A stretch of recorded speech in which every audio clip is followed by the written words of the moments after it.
మొన్నటి వరకు మీరు ప్రాతినిధ్యం వహించినటువంటి రాజానగరం నుంచి ఎమ్మెల్యేగా ఉండడం చూస్తుంటే ఏమనిపిస్తుంది? అదే అంటున్నాను ఇందాక చెప్పినట్టు అసలు ఈళ్ళందరూ ఎట్లా దొరికారా? ఈళ్ళందరికీ అసలు ఎమ్మెల్యేలు ఇయన్నీ ఇవ్వడానికంటే వాళ్ళ క్వాలిఫికేషన్‌లు ఏం జూసి ఇచ్చారా అనేది అందులోనే ఫస్ట్ టికెట్ ఇప్పుడు మా పక్కనే నీకు గూడా తెలుసన్నా నువ్వు రాజమండ్రి వాస్తవ్యుడివి, చాలా సీనియర్ జర్నలిస్ట్‌వి. కందుల దుర్గేష్ గారున్నాడు. ఉదాహరణకు ఆయన్నే కోట్ చేస్తే దాదాపు విద్యార్థి దశ నుంచి రాజకీయాల్లో ఉన్నటువంటి వ్యక్తి.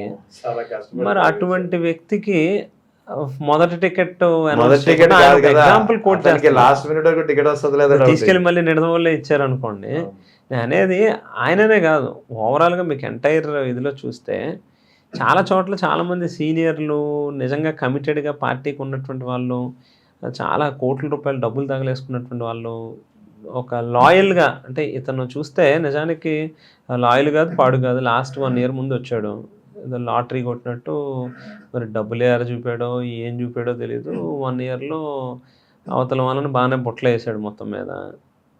ఈవేళ మామూలుగా ఎట్లా ఉందనంటే అసలు ఈయనొక కౌంటరు, భార్య ఒక కౌంటరు, అల్లుడు ఒక కౌంటరు, మామూలు కౌంటర్లు కాదు ఇంకా. ఎట్లా పడితే అట్లా నడుస్తూ ఉంది కలెక్షన్ అనేది ఒక రేంజ్‌లో.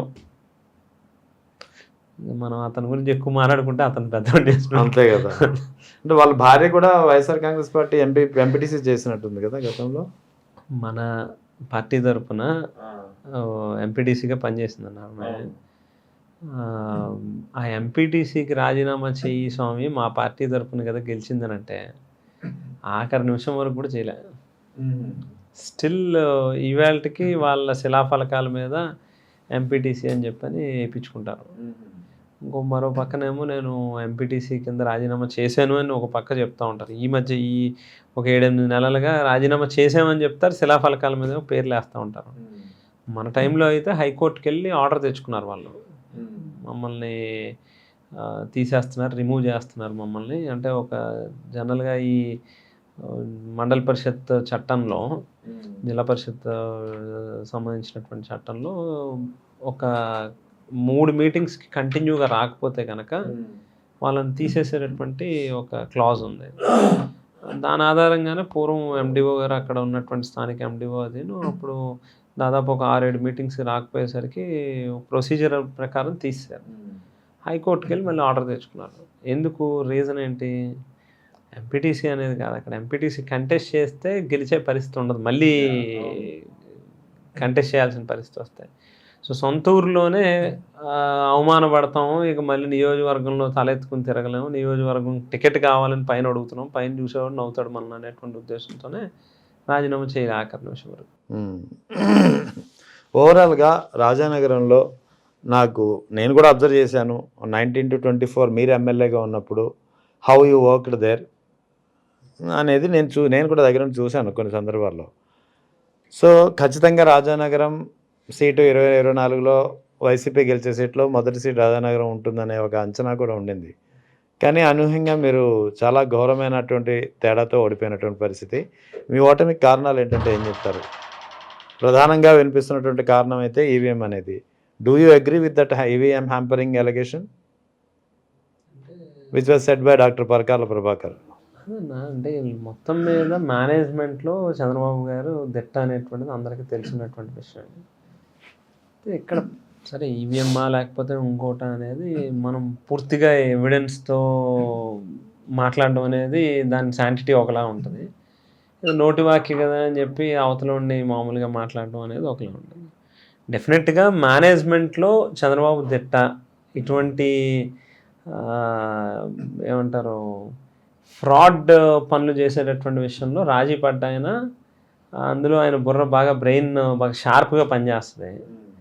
బట్ జనరల్ ఇవి చూస్తే ఇక్కడ 3 రాజకీయ పార్టీలు కలిసి విడివిడిగా పోటీ చేస్తే ఎవరికి అడ్రస్ ఉండదు అనేటువంటిది గమనించుకొని ముగ్గురు కలిసి 350 వాగ్దానాలు ఇచ్చి ఊరు వాడ అబద్ధాలు నమ్మబలికి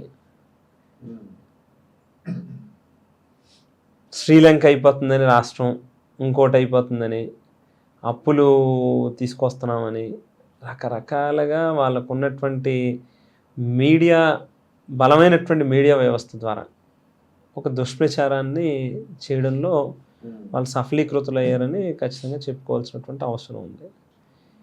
నేను ఈవెన్ మీరు కూడా చూసుంటారు, ఎలక్షన్ అయిపోయిన వెంటనే మరుసటి రోజు మాట్లాడినప్పుడే వెరీ నెక్స్ట్ డేనే నేను చాలా క్లియర్గా కోట్ చేశాను. నా నియోజకవర్గాన్నే ఒక ఎగ్జాంపుల్గా చూస్తే దాదాపుగా 2,000 కోట్ల రూపాయలకు సంబంధించినటువంటి అభివృద్ధి నిధులు తీసుకొచ్చి డిఫరెంట్ ఫేజెస్లో ఉన్నాయి.